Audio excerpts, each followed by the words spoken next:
La vertenza non è ancora chiusa, ma dopo l'incontro avvenuto al Ministero del Lavoro tra l'azienda Bauer SRL, CGL Will, Regione Veneto ed Ente Bilaterale del Turismo dell'area veneziana, appare più vicino sia l'arrivo di un ammortizzatore sociale che la chiusura della procedura di licenziamento collettivo dei 200 dipendenti dell'albergo che chiuderà dal 1° novembre per un lungo restauro. Ma allora l'albergo dovrebbe riaprire, così sembra, verso aprile-maggio 2025.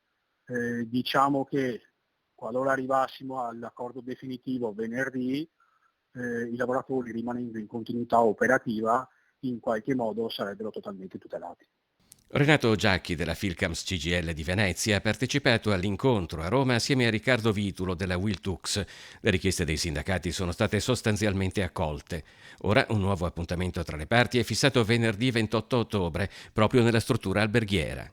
E adesso attendiamo la discussione di venerdì per chiarire tutti i dubbi se ce ne fossero ancora e per poter così chiudere definitivamente l'accordo dopo mesi di discussione.